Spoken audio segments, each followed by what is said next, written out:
Okay, today I thought I would read Little Gnome Facts. I don't know if you know gnomes, but they're not much bigger than that little mouse. And let's find out all about them.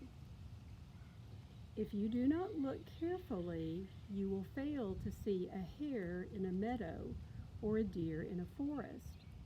So it is with gnomes.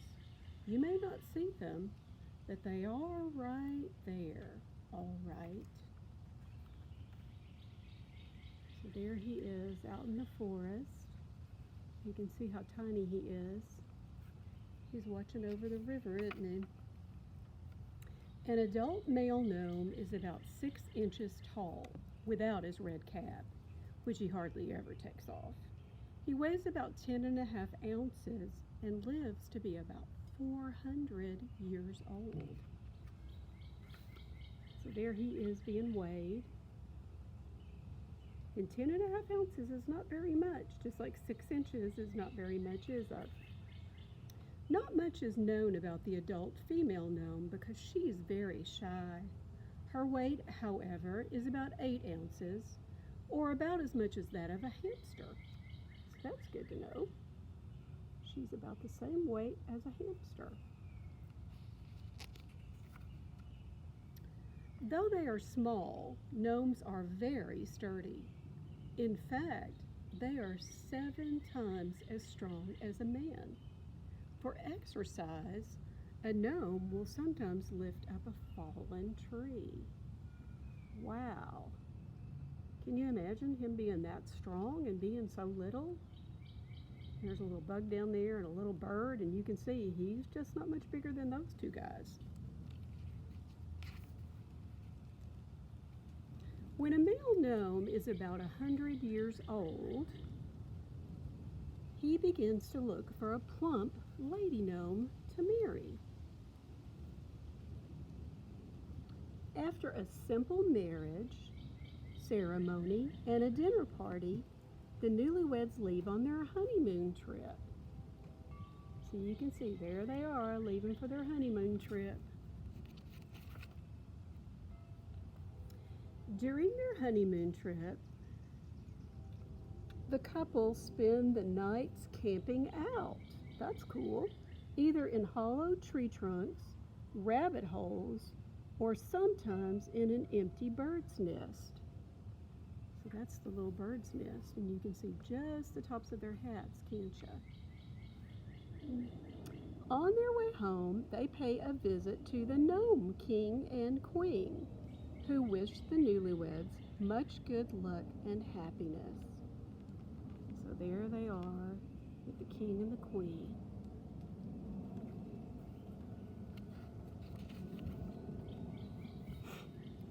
After a 12-month pregnancy, the gnome wife gives birth to twins. Either 2 boys, 2 girls, or a girl and a boy. Father loves to give the children horse rides on his knee or to carve wooden toys for them. So I guess they always have twins. How about that? When the son or sons is 13, Father teaches him which mushrooms are good to eat and how to whistle, a special whistle to warn of danger. So I guess they're kind of like birds. They can do special whistles depending on if it's a happy whistle or if it's a danger signal. And I guess we kind of do that too, right? Because if we scream and we're just play screaming, it's kind of different than when we really scream. Mother, meanwhile, gives the girls lessons in spinning and knitting and shows them the best way to run a home. So there she is learning how to knit. That's something I never learned to do, but I think it's a really good skill to have, and one of these days maybe I'll try it. One of the girls' favorite chores is cuddling and bottle feeding baby rabbits whose mothers have been hurt or killed. Aw, look at that. She's feeding the baby rabbit. That's so cool. Life is never dull in a gnome house. A typical day begins at sunset when Mother wakes up early to heat and prepare the water for Father's bath. So they actually get up at sunset. So they must stay up all night. That's different. I'm glad we don't have to heat water for our baths, though. The children's job is to set the table for breakfast. Sometimes the pet field mice offer to help, but usually they just get in the way. So you can see there's the kids and there's the field mice. They're really bigger than the kids, aren't they? The field mice. Okay, so there he is, and that's a pipe that he's smoking. After breakfast, Father lights up his pipe, and while Mother does the dishes, they discuss the coming nightly activities or problems concerning the children. When it is time for Father to leave for work, he takes along a snack of tea in a hollowed out acorn and biscuits Mother has made from grass seed. So there's his tea and there's his biscuits in a bag. When he leaves the house, Father pats the watch cricket who guards the entrance, and then he looks all around to make sure that there are no enemies lurking about. It is not yet dark outside. He will often wait beside a friendly rabbit until it is very dark and safe to move on. That's a really pretty rabbit, isn't it? So he's waiting there next to it. You can see he's about the same size as that pine cone. He's tiny. Most likely, Father will go to the lumber yard and start up the board sawing machine. This machine is run by the natural energy of the wind, so it helps if there is a strong breeze blowing. The boards he saws are always straight and smooth. Look at that. Wow. Remember, he's really strong, so he'd be able to lift those, wouldn't he? He has some of the boards. He uses some of the boards he has cut to make cozy bird houses for his feathered friends. Oh, isn't that nice? We've got some bird houses in our yard too. We don't have any nests in them yet, but we're keeping our fingers crossed. Afterward, Father heads off to the herb garden to either sow seeds, hoe, prune, harvest, or weed. Weeding is not always an easy task because sometimes the weeds have grown much taller than he is. Like that one. But there's some pretty flowers in there too, isn't there? But look how tall that weed is. Sometimes I feel like my weeds are almost as tall as me. When he is tired of weeding, he might decide to pound some birch bark for a while. After the bark is soft, it can be stitched together with doe hair for coats and shoes. Leather, which he gets from the skins of mice, rabbits, squirrels, or other animals who have died, is used to make pants, pouches, and belts. So I don't know if that's the birch bark that he's finished or if that's one of the pelts from one of the animals that's died. And you can see right there's a fox looking down at him. Oh, wait a minute. Yeah. No, I think it's a deer. Sorry, because now I see the little horns up there. So I guess the deer are his friends. Or Father might visit the nest of his friend the rabbit to get some fur. So he goes into the rabbit's nest, and you know how dogs and cats will shed? I guess he gets the extra fur that the rabbits have.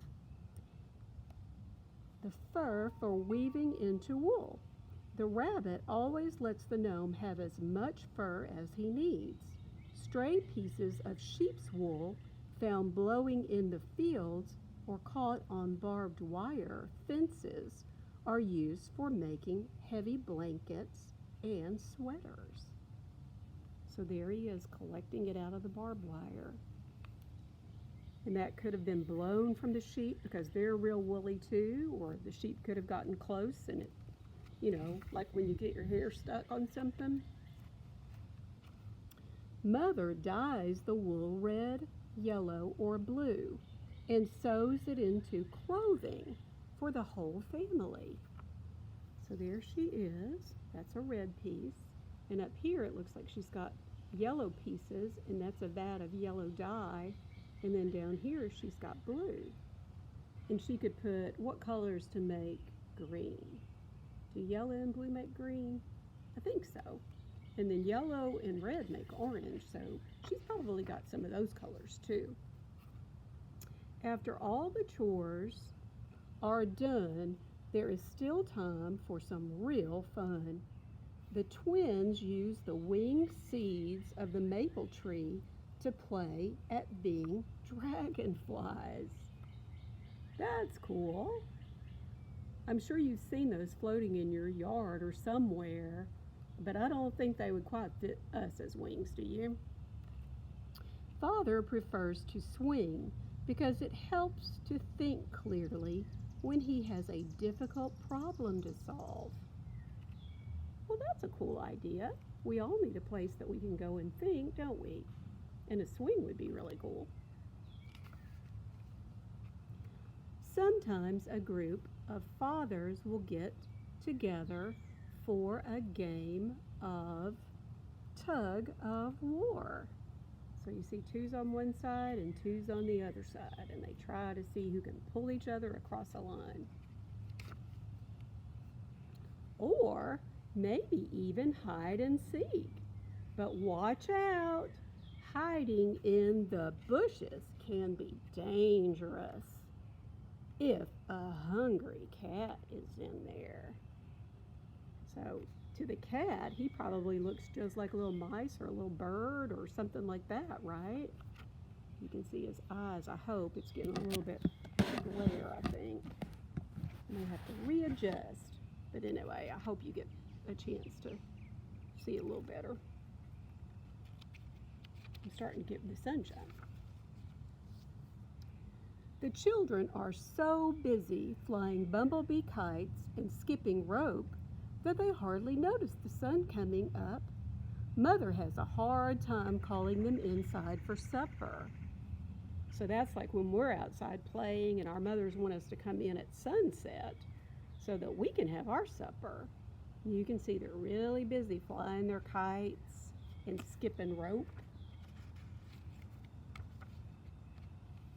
After supper, the family listens while Father reads a chapter from the secret book.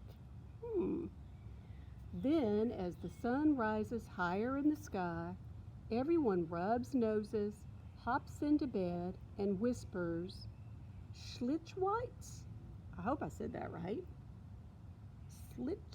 Schlitzweitz, which in Gnome talk means good night. So there they all are reading the story and getting ready to go to bed, just like we all have to do. So I hope you enjoyed that one. I sure did, and I will try to do another one of these. I've got 3 of them. I've had them for a long time. I don't even know where I got them now, but it looks like they were written by Harry N. Abrams, or maybe published by him. I can't really even tell who it's written by. Anyway, we'll do another one next time. Love you. Bye.